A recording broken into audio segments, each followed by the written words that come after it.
Bienvenidos. Continuamos con la clase de variables aleatorias bivariadas. Ahora conversaremos el teorema central del límite o teorema del límite central.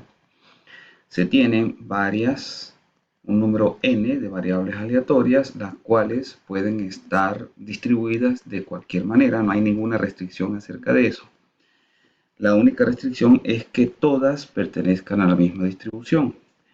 Ellas, dado que tienen la misma distribución, tendrán la misma media y la misma varianza que se supone diferente de cero, lo cual no es restricción, porque si la varianza fuera cero, pues no habría aleatoriedad. Entonces, en ese caso, si nosotros definimos la media de esas diferentes distribuciones, si nosotros la consideramos tal cual como está definida, como ya la conocemos, de esta forma, ¿verdad?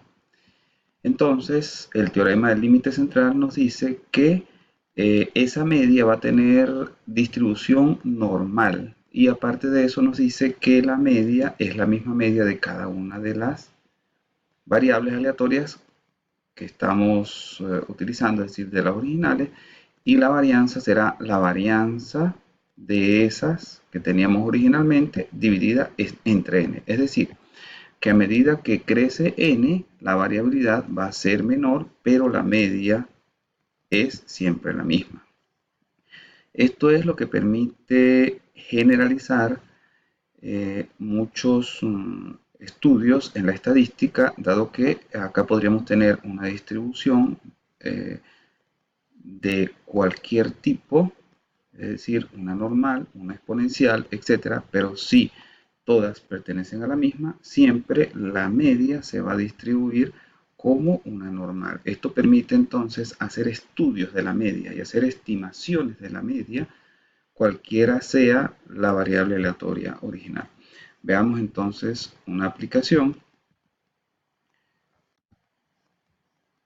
o un ejemplo. Tenemos, sea una variable aleatoria continua que representa el precio de un producto y que está distribuida, en este caso normal, con media 100 y varianza 1600, o lo que es lo mismo, desviación estándar 40.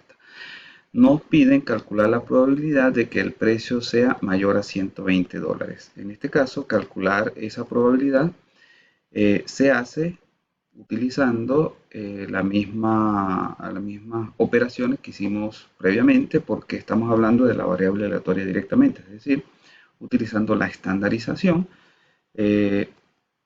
Estandarizamos diciendo 120 menos 100 sobre 40 y eso se distribuye de acuerdo a z, y buscamos entonces en la tabla el valor correspondiente para cuando es menor, por ejemplo, y 1 menos eso nos dará la probabilidad para cuando es mayor que 120. Ahora, el ejercicio 2 es el que más nos interesa. Dice, si se consulta el precio del producto en 64 puntos de venta, calcular la probabilidad de que el precio promedio sea superior a $120. ¿Sí? Como se está hablando del promedio, quiere decir que estamos sumando 64 veces la variable aleatoria normal que tenemos acá. En ese caso, entonces, tenemos que el promedio, ¿verdad?, se distribuye con la misma media, que es 100, la tenemos acá, y con una varianza que será, de acuerdo a lo que tenemos acá, lo que nos dice el teorema, la varianza será 1600 sobre 64. Si hacemos esa operación, entonces tenemos que la media se distribuye con media 100 y el valor que nos da allí. De esa forma, sacando el resultado 1600 sobre 64, tenemos la varianza y la raíz cuadrada de eso nos daría la desviación estándar. Luego, para esa variable, que es la media, nos estamos preguntando por la probabilidad de que sea menor a $120. Es decir, en este caso, al estandarizar, tendríamos que z sería 120 menos 100, pero en este caso sobre la desviación estándar, que sí cambia, que es el cálculo que dijimos anteriormente. Y luego vamos a la tabla para determinar el valor que buscamos.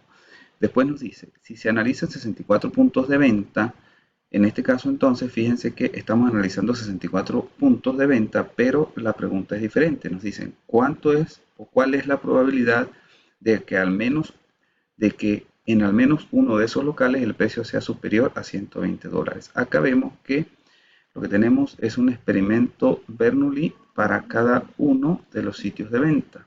Y nos preguntamos por la probabilidad de que el precio sea superior a 120 o lo que es 1 menos la probabilidad de que sea menor a 120, es decir, la probabilidad que ya calculamos en el punto 1. Ese va a ser entonces, esa va a ser la probabilidad de éxito en cada uno de los locales, ¿verdad? Cuando hablamos de la Bernoulli, pero cuando hablamos de la suma de éxitos, entonces estaríamos hablando de la binomial con un n que es 64 y una probabilidad tal como,